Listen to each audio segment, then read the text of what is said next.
Saludos, soy Alfonso Salvador para 1959 Radio TV. Presentamos Historia de la Literatura, episodio número 33. Miguel de Cervantes. La figura más representativa de las letras españolas es Miguel de Cervantes. Su obra, que a la vez es cumbre y síntesis de nuestra literatura, se encuentra situada en el cruce de los siglos XVI y XVII. Pertenece principalmente al siglo XVI por su vida y por su obra, aunque lo mejor de esta fue publicado en el siglo XVII. Sobre todo es un autor del Renacimiento, por su formación cultural y aficiones, pero hay elementos en su actitud desengañada y en su estilo que parecen anticipo del periodo barroco. Su vida. Miguel de Cervantes Saavedra nació en Alcalá de Henares en 1547, hijo de Rodrigo Cervantes, médico cirujano, y de Leonor de Cortina. Nada se sabe en concreto sobre su niñez, que debió de transcurrir en varias ciudades españolas. Parece que asistió en Madrid al estudio del maestro Juan López de Hoyo, quien le llamó nuestro caro y amado discípulo. A los 22 años marchó a Roma como camarero del cardenal Acquaviva. Pronto se alistó como soldado en Italia y a bordo de la galera marquesa tomó parte en la batalla de Lepanto en 1571, donde fue herido en el pecho y en la mano izquierda, que le quedó inútil desde entonces. Curado de sus heridas, luchó en diversas expediciones militares. Cuando regresaba a España, la galera Sol, donde viajaba, fue apresada por los piratas berberiscos que le llevaron cautivo a Argel. 4 veces intentó evadirse sin conseguirlo. Al fin, después de 5 años de cautiverio, fue rescatado por los padres trinitarios. Vuelta a Madrid, casó con doña Catalina de Salazar y Palacio, natural de Esquivia, Toledo. Un año más tarde, en 1585, publicó su primera obra, La Galatea. Viajó por Andalucía como proveedor de la Armada Invencible, con residencia en Sevilla, y aquí, por impericia en su empleo y por deuda, fue encarcelado 2 veces. Hacia 1604 pasó a Valladolid, donde residía la corte. Un incidente desagradable, el asesinato de un caballero a las puertas de la casa de Cervantes, le envolvió en otro breve proceso. Instalado definitivamente en Madrid, consagró su actividad a escribir o publicar sus obras más importantes, hasta que murió cristianamente el 23 de abril de 1616. Personalidad humana y cultural de Cervantes. Los rasgos más salientes de la biografía cervantina, apuntados arriba, no bastan para advertir que su vida careció de brillo humano. Fuera de los episodios heroicos de Lepanto y Argel, el resto fue un tejido de estrecheces y desengaños vividos en la penumbra de una existencia vulgar. Es cierto, por otra parte, que Cervantes, hombre de fe profunda, sufrió sus miserias y reverses con grandeza de ánimo y con un optimismo de raíz cristiana que no deja de que se trasluzca en su obra los fracasos de su vida. Obra y vida reflejan, en cambio, una riquísima personalidad humana con dotes extraordinarios de corazón e inteligencia. No conocemos con seguridad el retrato auténtico de Cervantes, pero tenemos las precisas descripciones que hace de sí mismo en el prólogo de las novelas ejemplares. Este que veis aquí, de rostro aguileño, de cabellos castaños, frente lisa y desembarazada, de alegres ojos, de nariz corva, aunque bien proporcionada, las barbas de plata, que no ha 20 años que fueron de oro, los bigotes grandes, la boca pequeña, el cuerpo entre los 2 extremos, ni grande ni pequeño, de color viva, antes blanca que morena, algo cargado de espalda y no muy ligero de pies, digo que es el rostro del autor de La Galatea y de Don Quijote de la Mancha. Carecemos de noticias seguras acerca de sus estudios y formación cultural. El examen de su producción literaria revela que tuvo un conocimiento más que común de la cultura antigua y de la humanística, así como de los autores contemporáneos españoles e italianos, leídos estos en su lengua original. Pero más aún que en los libros, aprendió de la escuela de la vida. Trató a mucha gente, viajó mucho y caminó siempre con la mirada muy despierta. Esto bastaría para explicar su profundo conocimiento de los hombres y de las cosas. Su genio creador convirtió después en inmortales obras de arte, el fruto de su experiencia, adquirida en los ambientes más diversos. Cervantes, poeta. Cervantes fue siempre muy aficionado a la poesía, pero él mismo reconoció las limitaciones de su valía como poeta cuando escribía: yo, que siempre me afano y me desvelo por parecer que tengo de poeta la gracia que no quiso darme el cielo. La opinión de sus contemporáneos fue también negativa.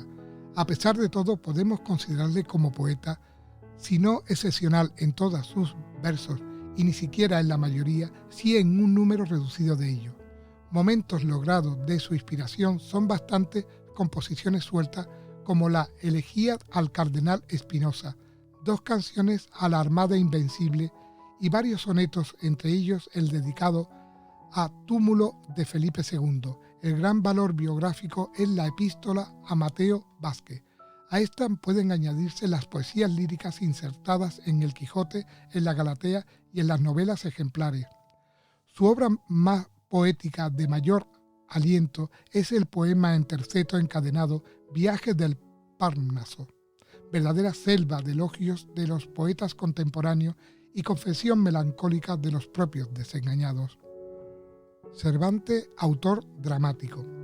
Cervantes es el dramaturgo español más importante entre los precursores inmediatos a Lope de Vega. En su teatro ofrece 2 modalidades. En la primera, de imitación clásica, sigue el teatro humanista del siglo XVI. De esta época poseemos solo 2 obras: El Trato de Argel, que presenta impresionantes datos de su cautiverio, y El Cerco de Numancia, auténtica tragedia con personajes simbólicos que tienen por protagonista a toda una ciudad inmolada voluntariamente en aras de la libertad. En la segunda modalidad está influido por la técnica de Lope y hace concesiones inevitables al gusto de la época, pero conserva la riqueza psicológica y el vigor pasional que se advierten en sus primeras obras.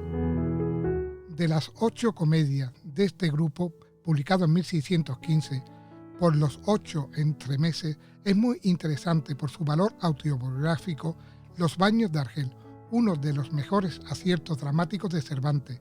Es el Rufián dichoso, comedia de santos, cuyo protagonista se salva desde el mundo del crimen a la santidad más encumbrada.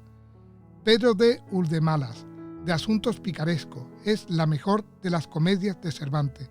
Destaca en ella la excepcional figura del protagonista, noble y hondamente humano, en medio de la trapacería a las que le obliga su vida de pícaro. Enamorado de la gitana Belica, se hace también gitano, hasta que, al descubrirse que aquella es hija de un príncipe, ha de resignarse a la renuncia de este amor, para terminar haciéndose actor cómico. Los entremeses. Cervantes es nuestro más notable autor de entremeses, género que continúa y perfecciona los pasos de Lope de Rueda. Estas breves piezas, lo mejor del teatro cervantino, constituyen una colección de pequeñas obras maestras, en que con 4 trazos seguros presenta anidadas escenas de la vida real llena de ironía, gracia y donaire. Los entremeses son 8, todos menos 2 escritos en prosa. El más conocido y uno de los mejores es El retablo de las maravillas, relacionado con un cuerno de don Juan Manuel.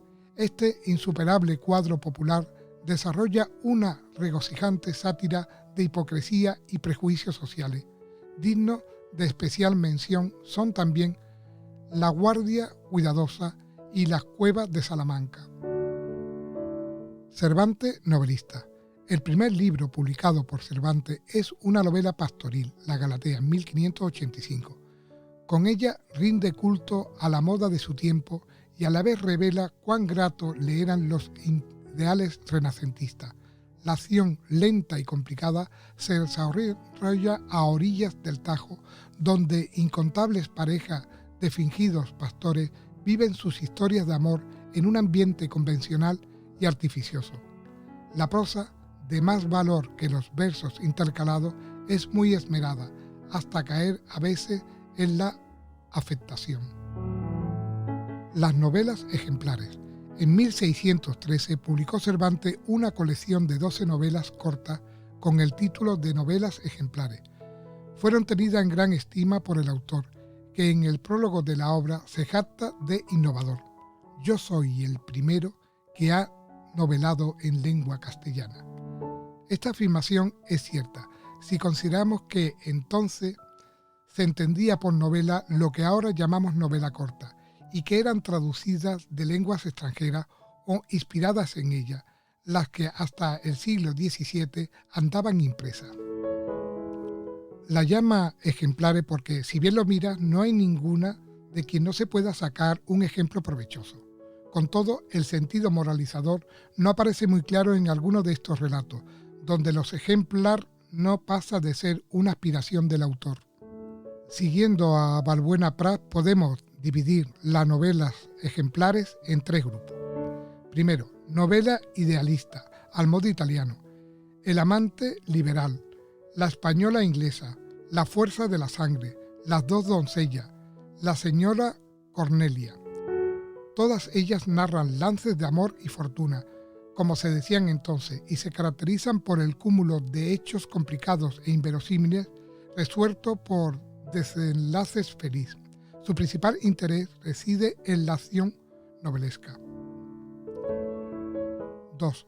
Novela ideorrealista. Forman un grupo intermedio en el que el tono idealista se combina artísticamente con la descripción realista de ambientes bien observados por Cervantes. Pertenecen a este grupo La gitanilla, El celoso extremeño y La ilustre fregona. Novela realista. Constituye lo más característico y logrado de la producción cervantina, aparte del Quijote. En ella interesa menos la acción que los elementos descriptivos maravillosamente captados por la aguda dote de observación del autor. Pertenecen a este grupo Rinconete y Cortadillo, insuperable cuadro costumbrista pintado con vigorosos trazos, en que se presenta la vida del AMPA sevillana, congregada en la casa de Monipodio. El casamiento engañoso y su continuación, el coloquio de los perros, donde se transcriben las supuestas conversaciones que tuvieron una noche 2 perros del Hospital de la Resurrección de Valladolid. Berganza cuenta su vida a Cipión, y a modo de novela picaresca presentan un desfile satírico de costumbres y personas. Cuarto, sería Licenciado Vidriera. Apenas es propiamente una novela. Cervantes nos ofrece en esta obrita la original figura del estudiante salmantino, Tomás Rodaja, que por efecto de un hechizo se cree ser de vidrio, y aguzado su ingenio al perder la razón, asombra a todos por la sabiduría y oportunidad de sus sentencias. El Quijote, argumento y personaje. El genio de Cervantes, que se manifestó en la novela como en campo propio, llega a su cumbre más alta con el ingenioso hidalgo Don Quijote de la Mancha. Esta obra maestra de la literatura universal le acredita como el mayor novelista de todos los tiempos.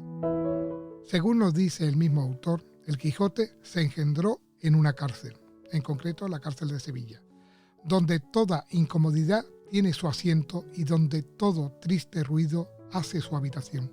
La obra consta de 2 partes, publicada en Madrid. La primera apareció en 1605 y se divide en 52 capítulos.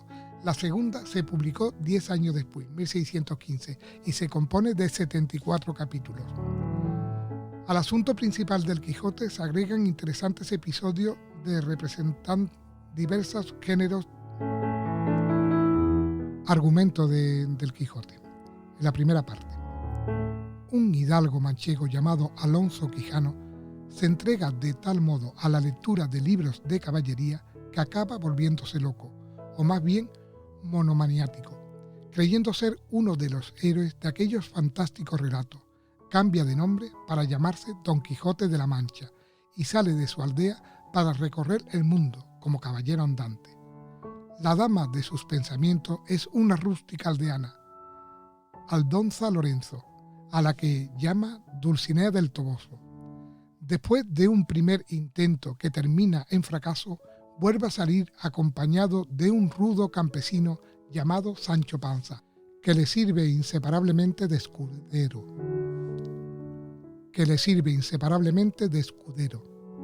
En los campos de La Mancha le ocurren diversas aventuras, de las que sale mal parado.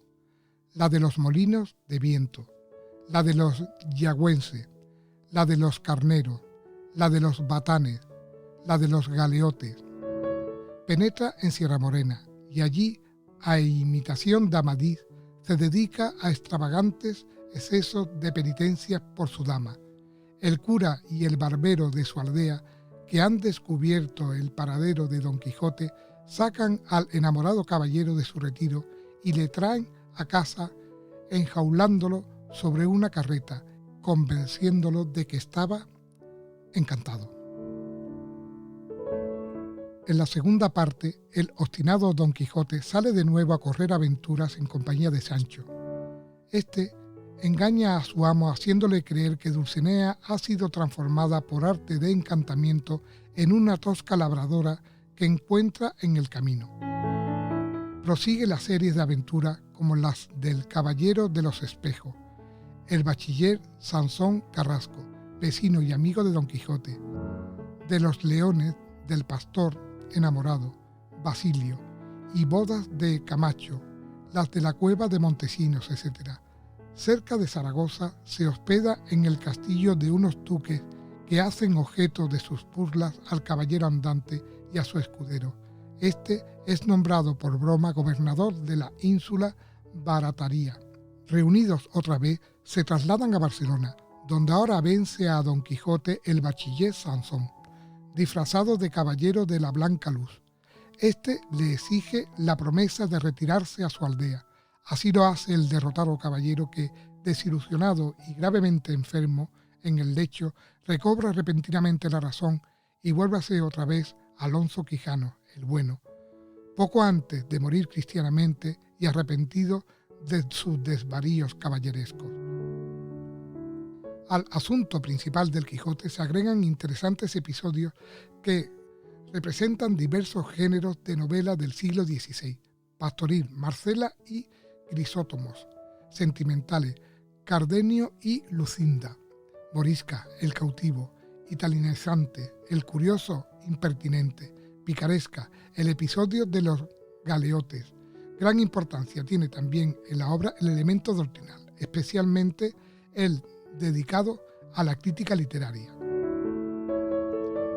En cuanto a los personajes, además del protagonista y su escudero, desfilan por la novela más de 300 personajes secundarios, perfectamente individualizados e inconfundibles, nobles y plebeyos, hidalgos y villanos, clérigos y laicos, veteranos y trigenantes, cristianos y moros. En una palabra, la más variada y genuina representación de la compleja sociedad de aquel tiempo. En esta variadísima serie sobresalen el cura Pedro Pérez, ingenuo y aficionado a burlas; maese Nicolás, el barbero; el socarrón bachiller Sansón Carrasco; el caballero de Valverde Gabán; los duques de Villahermoso; los cuatro venteros; el asunto Ginés de Pasamontes; el bandido Roque Guinar, etc. Entre las figuras femeninas destaca la sin par Dulcinea del Toboso, símbolo de la pasión ideal, y su carácter contrapuesto, la fea criada Maritorne; el ama y la sobrina de Don Quijote, Teresa Panza, y su hija Sanchica; la gentil y esquival pastora Marcela; la hermosa y discreta Dorotea. Propósitos de Cervantes. El autor de Quijote declara que lo escribió para poner en el aborrecimiento de los hombres la fingida y disparatada historia de los libros de caballería, propósito que repite insistentemente en diversos pasajes. Sus contemporáneos acogieron la obra como libro de entretenimiento y así la considera también repetidas veces el mismo Cervantes, que en el Viaje del Parnaso escribe: «Yo he dado en Don Quijote pasatiempo, al pecho melancólico y mohíno, en cualquier sazón, en todo tiempo». Doble fue, pues, su propósito, uno satírico y otro crear una obra de arte. Téngase presente que la parodia cervantina no alcanza al ideal caballeresco, sino que el noble espíritu de Cervantes no podía menos de estimularlo y reverenciarlo. No vino el Quijote, dice Menéndez Pelayo, a matar un ideal, sino a transformarle y a enaltecerle. De hecho, se da en el transcurso del relato una progresiva identificación entre el héroe y su creador, que parece tomarse a sí mismo como objeto de humorismo optimista. A la vez, el autor se va encariñando con el protagonista en lento proceso ascendente, que culmina en el bellísimo capítulo final de la obra, cuando para morir devuelve la razón al noble hidalgo Alonso Quijano el Bueno. Trascendencia del Quijote.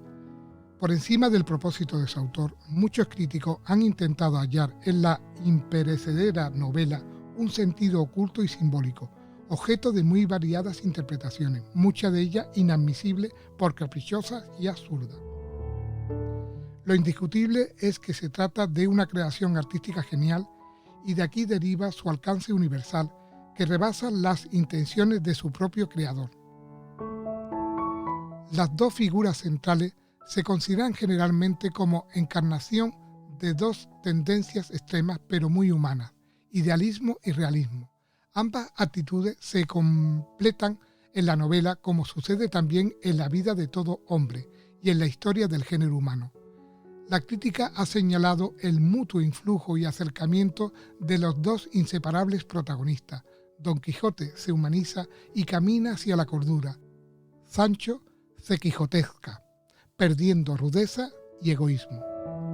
El arte supremo con que Cervantes ha ido fundiendo el doble plano de lo real y lo ideal, tan característico de las grandes obras de nuestra literatura, hace del Quijote no solo la obra maestra de lengua española, sino una de las más excelsas de la literatura universal. Esto explica su enorme éxito dentro y fuera de España. Cervantes pudo ver impresa 14 ediciones españolas, una inglesa y 2 francesas. Hoy existen traducciones en todos los idiomas y solo la Biblia le ha superado en ediciones. Ha influido considerablemente en la novela europea posterior. Su asunto ha penetrado en el mundo de las artes figurativas y la música y ha llevado al teatro y hasta al cine, lo ha tomado para presentarlo plásticamente. El Quijote de Avellaneda. En 1614 apareció en Tarragona una continuación del ingenioso hidalgo Don Quijote de la Mancha, cuyo autor se encubría con el seudónimo de Alonso Fernández de Avellaneda, natural de Tordesillas. No se sabe con certeza quién fue Avellaneda, si su obra insulta a Cervantes echándole en cara su vejez y la lesión e inutilidad de su brazo. Aquel le respondió serenamente con dignidad e ironía en el prólogo de su segunda parte del Quijote. El autor del falso Quijote fue un escritor de segunda fila nada desdeñable, de fecunda imaginación y hábil narrador, pero no tiene ni la altura literaria ni, por supuesto, el genio cervantino. El Persiles. Los trabajos de Persiles y Segismunda 1617 es la última obra de Cervantes y en la que puso mayor empeño. 4 días antes de morir había escrito la famosa dedicatoria al conde de Lemo, en la que recuerda unos celebrados versos: puesto ya el pie en el estribo, con las ansias de la muerte.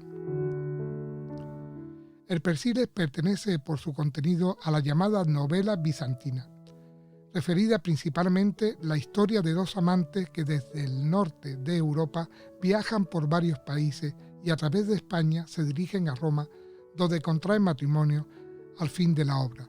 Los trabajos, esto es, las peregrinaciones y aventuras de los 2 protagonistas, se interrumpen frecuentemente para dar lugar a inesperados episodios y sorprendentes historias que se agregan a la acción principal.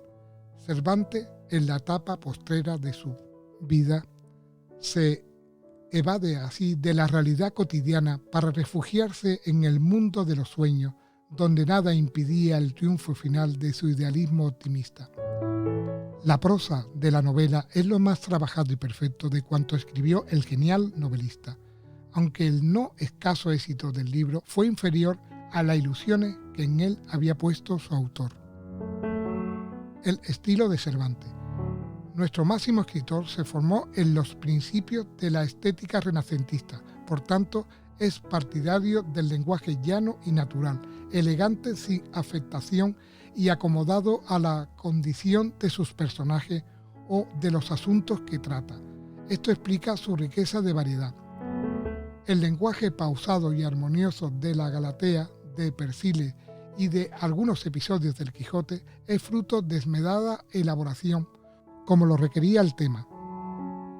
Pero lo más representativo de la prosa cervantina se encuentra en sus entremeses, en las novelas ejemplares, realistas y en casi todo el Quijote.